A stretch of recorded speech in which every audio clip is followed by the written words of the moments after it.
Ito naman po yung ating mga future inahead. Ayan. Dilim na naman, biglang dumilim. Medyo kanina, medyo maliwanag siya. Ayan.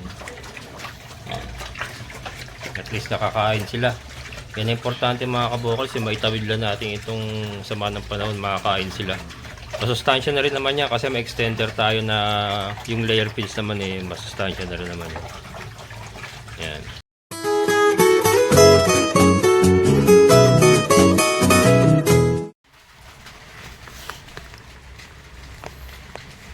Kaya mga kabukals, tuloy ang trabaho kahit maulan. Yan ang buhay ng isang maghahayop. Maghahayop. Ating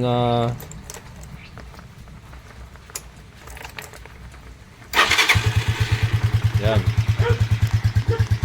Painitin lang natin at ilang araw nang hindi nagagamit si Raptor. Habang nagkakapit tayo. Kape, black coffee mga kabukals.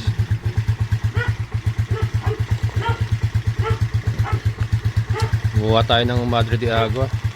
Pagkain ng mga baboy, may problema ako. Wala nang darak, wala nang pagkain din yung mga bake. Wala nang starter, wala nang darak. Ang tanging nandyan na lang ay yung layer feeds na lang. So wala akong choice, gagamitan ko ng layer feeds mga kabukals. Pang extender lang naman pero Madre de Agua. Dadamihan natin yung Madre de Agua nila. Pinitan lang natin konti si Raptor.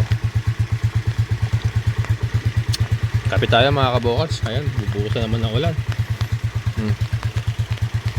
Nagdidilim na naman. Ayan na. Ayan si Mother oh. Ayan si Mother. Bagong palit ng diaper. Ito babawasan ko na itong ano natin, mulberry. Tumataas na yun. Bawasan ko na pero wag muna ngayon. Priority ko yung Madre de Agua, makakuha muna para makakain yung ating mga baboy. Ayan. Siguro yun. Importante na patakbo siya.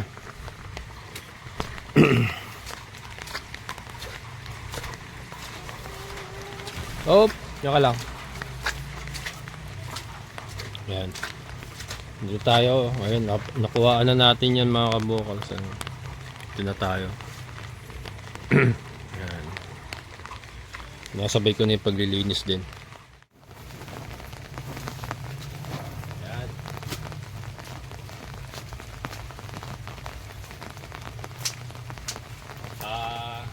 Damihan natin kasi yun nga, layer feeds ang gagamitin ko. Naubos talaga, hindi ako hindi makaahon yung motor. Sa palinggo ngayon, sarado yung bilihan ng pagkain ng baboy. Nakadarak. Pwede kasi yung nakaraan kasi nag-arkila ako tricycle kaya nakabili ako layer. Naubusan na rin ako ng layer ng nakaraan eh. Markila akong tricycle. Kaya lang kasi pinapasan ko mula doon, hinahati ko yung isang sako mga kabukals kalahati. Kaya layer lang muna binili ko. Akala ko kasi biyernes yun eh. Akala ko magiging okay na ng linggo. Mas matindi pala araw ng linggo, alas 6 na. Mas maulan ngayon mga kabukals, grabe. Kaya naubusan na. Said ang darak at ang starter ng mga bake. Gagamit sila ngayon ng layer. Baka sakaling mangitlog. Hindi, ngayon lang naman yan. Sana bukas, Lunes, na. Medyo bumuti-buti na yung ating panahon para makabili na ng stocks. Wala ng stocks. Mineral water nga namin, ubos na rin. So yan, bibit-biting ko. Mula doon sa taas sa tindahan, bibit-biting ko. Buti nakapag-deliver ako ng itlog kahapon. Diyan lang sa sa kapatid ni Kuya Greg, yung may tindahan diyan. Hindi ko na naalok yung prospect ko na taga DRT na bigasan kasi nga hindi ko madala, hindi makaahon yung motor. Luckily, kinausap ko yung kapatid ni Kuya Greg na may tindahan diyan. Yung kumuha ng 2 tray tapos pagka naging okay yung sales niya, kung baga kung magiging mabenta, sa kanya ko na ibabagsak lahat yung produce natin mga kabukas. So di ba? Hindi ko na kailangan lumayo, andyan lang pala, tataas. Tataas lang ang konti. Sana maging mabenta yung brown eggs. Binigay ko sa kanya yung medium 220, yung large 240. Tapos yung XL natin, bibigay natin 260 yung XL. Tapos bahala na siya magpatong doon. Yun yung sa akin. Tapos ang usapan namin pagka naubos na, sa kanya ako babayaran. Yun yung unang diniscuss ko sa inyo nakaraan. Isa kasi yun para isang marketing strategy nga yun para umuhas yun. Yan. Tiyaga lang mga kabukas kahit maulan. Tuloy lang ang trabaho. Actually, mas gusto kong kumilos ng maulan mga kabukas sa totoo lang. Mahina ako sa init eh. Nalulusaw ako pa. Pagka mainit, hirap kumilos ba. Kalabang ko rito, trangkaso. Pagka kunyari bukas yan, medyo makakaramdam na ako ng yan, parang nilalagnat-lagnat ng konti eh. Kaya may naka-standby kagad ako na by Jesse.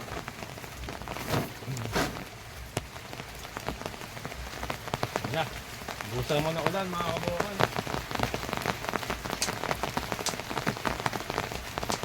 Yung layer naman okay lang yan.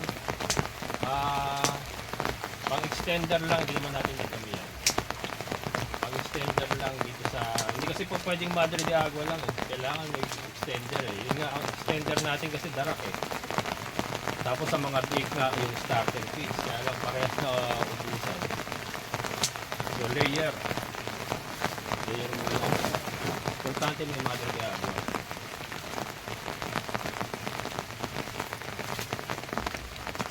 Yan. Taas na kasi oh. Taas na. May mga pa-order akong cuttings, hindi ko pa rin magawa kasi nga maulan.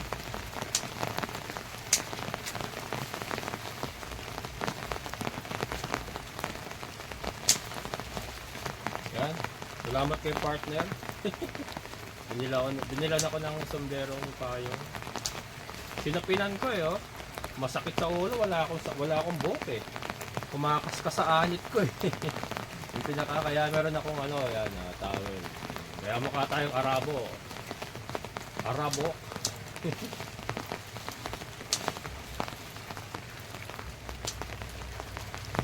Dilim na naman oh. Bubuhusan ng bibira na naman yun na medyo matindi-tindi mga kabuhan. Ayun na.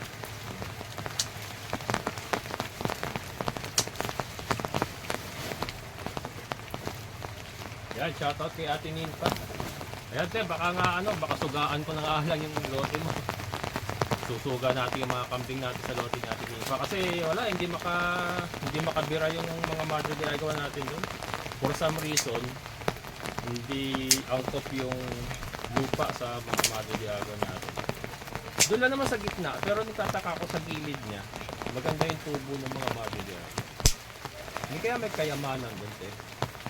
Baka may kayamanan ni Yamashita ron eh. Parang merong puwersang hindi mo malaman. Sa gitna lang naninilaw eh, yung sa gilid naman okay naman.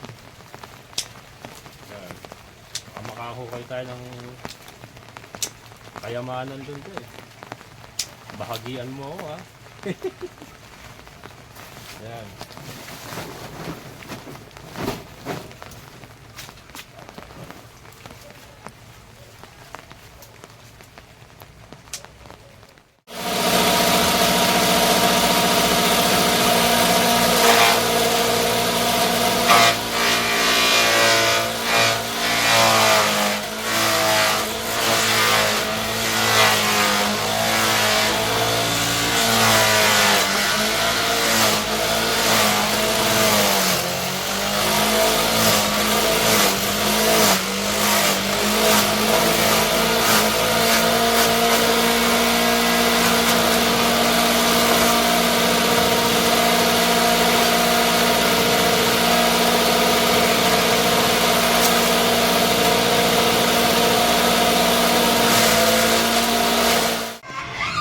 Ayan.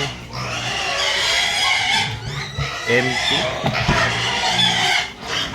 Yan, ito na yung ano natin mga kabokals, Madre de Agua na chinap natin. Ayan. Empty. Ayan, wala na mga laman. Empty. Ito. Layer. Ayan po yung ating layer feeds mga kabok. Konti na nga lang din oh. Kasi kalahating sako lang yung binili ko eh. Ayan. So, yan muna gagamitin natin. Ito na yan mga kabokals. Kumuha lang tayo 1 kilo. Kumuha lang tayo 1 kilo. Ito 1 kilo itong layer. Ayan. Ito na yan mga kabokals ha. 1 kilo. Hindi yata mahigit 1 kilo. Hindi ko na kasi ano eh. Basta pinuno ko yung timbangan na, yung plato ng timbangan. Ayan. So yan, mahigit 1 kilo mga kabokals. Mahigit 1 kilo. Hahaluan natin ngayon ng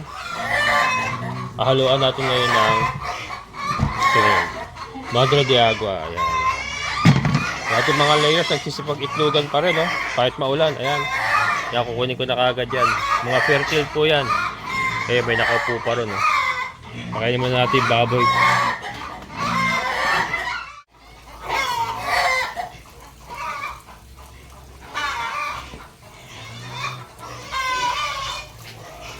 Kaya mga kabokals, chop Madre de Agua.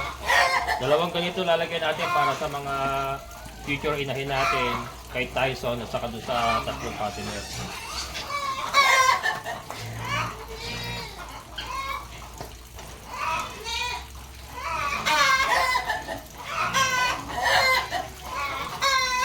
Yan mga kabokals. 2 ganito. Wala nang ano to ha. Basta pinuno ko ito. Ano. Wala na po sukat-sukat ito. Ito naman po eh, for ano, emergency ano lang to. Emergency feeding natin. Kaya gumamit tayo ng layer. Yan. Wala na kasing ano eh. Wala tayong choice mga kabukas kundi gumamit ng layer. Wala tayong ilalagay na extender. Kaya nga sabi ko, hindi naman po ubra yung Madre de Agua lang, hindi ubra. Kaya nga talaga may extender na either tara o sa mga big natin, sa mga big natin ay big dapat. Pero since wala, ito, layer. Yung ating layer feed. Hindi na natin kung kakainin. Yun ang tanong dun eh. Baka manibago sa lasa, hindi kainin eh. Malalaman natin yan. Ito, sasabawan na natin. Ituloy natin ito.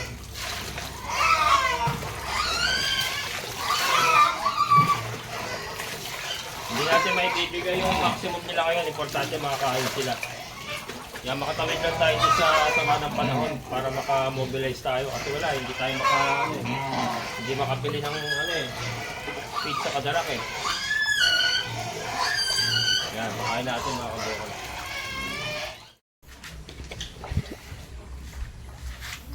Yan, si Tyson mga kabukals. Ito, masabaw ito. Mahigop lang sa sabaw ito eh. Ayan.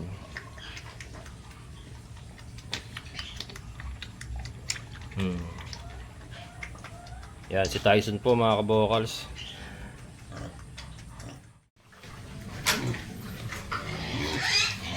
Yan, ito naman po yung ating mga fatteners. Yung 3 natin na lalaki na kinapon na pinafattening natin. Ayan.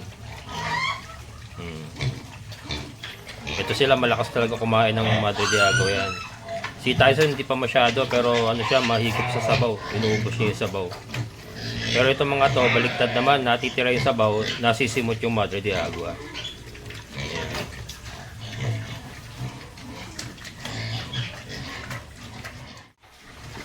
Yan, ito naman po yung ating mga future inahin. Yan. Dilim na naman, biglang dumilim. Medyo kanina, medyo maliwanag siya. Ayan. At least nakakain sila. Yan ang importante mga kabukals, maitawid lang natin itong sama ng panahon, makakain sila. Masustansya na rin naman yan kasi may extender tayo na yung layer feeds naman eh, masustansya na rin naman yan. Yan. Ayan yung Madre de Agua syempre. Ayan po. Ating mga future inahin. Ayan mga kabukal. Kita no? Ito panibagong timpla yan mga kabukal sa mga breeders natin ha. Panibagong balde. Hindi ko na lang ipinakita. Pero bukod po yung timpla natin sa mga biik. Bukod po yung sa mga breeders.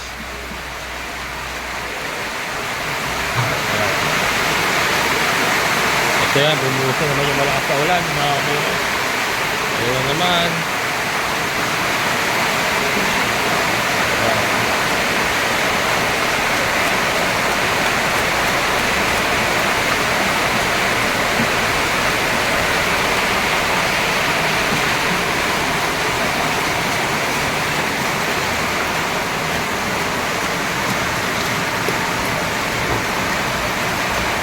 Po, si Trisha. Ayan si Tyson, ayan. Pero ayun, hindi nyo masyadong kinain yung Madre de Agua. Sabaw, ano lang talaga to, masabaw. Yung sabaw talaga sinasait niya, pero yung laman, hindi niya masyadong kinakain. Ayan. Sasanay din naman yan. Ayan, oh. Ay, grabe. Ang tindi na naman ng ulan. Ayan. Buhos na naman. Buhos na naman. Kinuha ko na itlog. Kaya kinuha ko na itlog. Ito, ng itlog pa. Ayan. Ayun na, lumabas na. Kukunin ko mamaya. Ayan, mga kabukal. So, bumusa naman ng malakas na ulan. So, ayan. Emergency lang naman po yung ginawa natin na yon, na layer feed yung ginamit natin.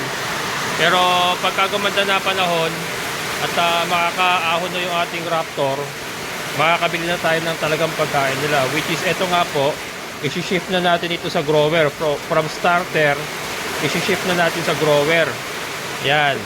Tapos yung ating mga breeders ay darak po, darak. At saka yun nga, Madre de Agua pa rin at saka molasses. Ayan, kaya lang ngayon napilitan po tayo pakainin sila ng starter, or hindi naman puro starter, nakita nyo naman extender lang po, extender, para lang po ma-mix natin sa Madre de Agua, kasi nga hindi po pwedeng Madre de Agua lang yan. Una-una hindi nila kakainin yan, at saka wala pong ano, kumbaga walang sustansya halos. Ibig sabihin, Madre de Agua will not be enough. Kailangan lagi pong may ano yan, may extender po palagi yan, Madre de Agua. Hindi po siya po pwedeng standalone. Yan. Hindi siya po pwedeng standalone. Ayan. Kita Nor. So ayan mga kabokals, hanggang dito na lang. At hindi ko alam kung hanggang kailan pa itong ulan na to. Sana makaahon na tayo para ano, makabili na tayo ng stocks. Ayan. So maraming salamat mga kabokals, hanggang dito na lang. Stay safe. Yan, kung wala naman po kayong gagawin sa labas, stay indoors na lang po. And sana po ay ligtas po tayong lahat. Amazing na buhay!